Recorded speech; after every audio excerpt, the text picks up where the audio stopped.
बिस्मिल्लाहिर्रहमानिर्रहीम अस्सलामु अलैकुम वरहमतुल्लाहि वबरकातुहू। मैं आज की अपडेट देते हुए बताना चाहूँगा कि हीरा ग्रुप ऑफ कंपनीज़ के ख़िलाफ़ दुश्मन अपनी साजिशों में लगा हुआ है और शहबाज अहमद ख़ान जो कि अपने आका असदुद्दीन ओवैसी के हुक्म पर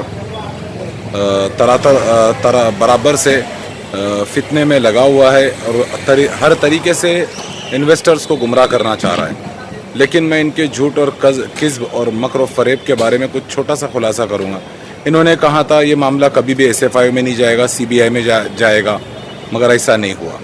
तेलंगाना हाईकोर्ट से कभी भी बेल नहीं मिलेगी। तेलंगाना हाईकोर्ट से ओवैसी के नाक के नीचे से बेल मिल गई क्योंकि कंपनी हक पर है। असदुद्दीन ओवैसी चोर है, चोर इबिन चोर, land grabber Ibn land grabber, मुसलमानों की मईशत का दुश्मन, मुसलमानों का दुश्मन, इस्लाम का दुश्मन। और हीरा ग्रुप ऑफ कंपनीज़ को नुकसान पहुंचाने में सिर्फ ये ठीक है मेन मुख्य सरगना असदुद्दीन ओवैसी है, लेकिन इसके साथ साथ गल्फ न्यूज़ भी रिस्पॉन्सिबल है, दक्कन क्रॉनिकल भी रिस्पॉन्सिबल है और वो तमाम बेरोज़गार वकील जिनकी एक लंबी लिस्ट है, जिनकी राल टपकने लग गई थी कि अब उन्हें बहुत सारे केसेस मिलेंगे, लाखों इन्वेस्टर्स का यहाँ मामला है। तो ये सभी लोग कहीं ना कहीं और कई YouTubers Heera group of companies को और मुसलमानों को नुकसान पहुँचाने के ज़िम्मेदार है। लेकिन ये जो कुछ भी कॉन्स्पिरेसी हुई, साजिश हुई, मैं एक इन्वेस्टर होने की हैसियत से, मैं कंपनी का कोई MEDSA नहीं हूँ, लेकिन मैं इतना ज़रूर बताऊँगा कि AIMIM ने मुझे भी ख़रीदने की कोशिश करी, AIMIM ने मुझे भी ऑफ़र करा। और जब हमने इनके आका असदुद्दीन ओवैसी की हक़ाइक़ दुनिया के सामने और ट्विटर कैंपेन पे जब उछाले तो AIMIM वाले बहुत ज़्यादा इस चीज़ से बौखला गए। और असदुद्दीन ओवैसी हो, चाहे शहबाज अहमद ख़ान हो, या जितने भी हीरा ग्रुप ऑफ कंपनीज़ के दुश्मन हैं, ये बहुत अच्छी तरीके से जानते हैं कि नुहेरा शेख आपा हक पर है और सबको सबका पैसा मिलने वाला है। लेकिन जब नुहेरा शेख आपा इंशाल्लाह रिलीज़ होंगी, जो कि अब वक्त बहुत अनकरीब है, और रिलीज़ होने के बाद जब वो पेमेंट्स देंगी सबकी, तो इससे आप लोग एक बात समझ लो कि असदुद्दीन ओवैसी की जो इज़्ज़त का जनाजा निकलने वाला है, AIMIM बहुत बुरी तरह बदनाम होने वाली, और ये तो इंशाल्लाह होकर रहेगा।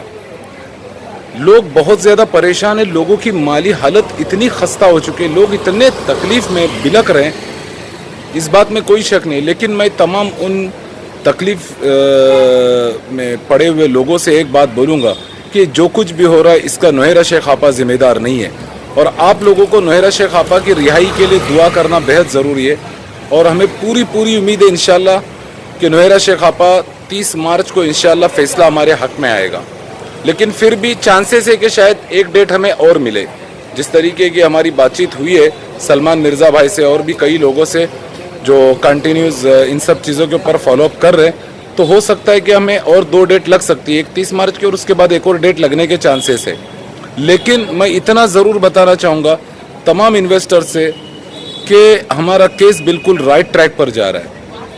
लोग अपनी परेशानियों के बारे में मुझे रोज़ाना फ़ोन करके बता रहे हैं, लेकिन ये सब कुछ जो हुआ है चंद गिने चुने, यानी जो परसेंटेज में 1% भी लोग नहीं है जो AIMIM के बहकावे में है, शहबाज अहमद ख़ान के बहकावे में आकर उन्होंने कंप्लेंट करी, और इसका खामियाजा हम सभी लाखों लोगों को भुगतना पड़ा।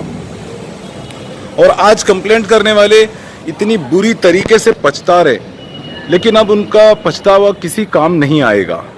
उनका पैसा कोर्ट के ज़रिए ही मिलेगा और अल्लाह जाने कब मिलेगा, जो बिल्कुल सही बात है। क्यों? क्योंकि अब ये लोग कंप्लेंट वापस लेने की बात कर रहे हैं, मगर अब क्या है, जब चिड़िया चुग गई खेत, अब कंप्लेंट वापस लेकर कुछ नहीं होने वाला है। नुहेरा शेख आपा ने जितना सफ़र करना था उन्होंने उतना सफ़र करा, हम इन्वेस्टर्स ने जितना सफ़र करना था, जितनी तकलीफ़ झेलनी थी हमने झेल ली।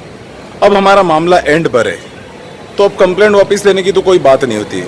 लेकिन जिन लोगों ने कंप्लेंट नहीं किया, जिन लोगों ने सब्र किया है, उनका मसला इंशाल्लाह बहुत जल्द हल होगा। और मैं सब लोगों को एक बात बोलूँगा, कुछ लोग बहुत ज़्यादा अफवाहों में डर जाते हैं, पैनिक हो जाते हैं। भाई केस बिल्कुल राइट ट्रैक पर जा रहा है, और आप लोगों को ये बता रहा हूँ कि जांच एजेंसियों को नुहेरा शेख आपा के ख़िलाफ़ कुछ भी नहीं मिला है, कुछ भी नहीं मिला है। बल्कि कंपनी का ऑन ग्राउंड बिजनेस है, कंपनी ने 250 करोड़ रुपया टैक्स भरा हुआ है गवर्नमेंट को।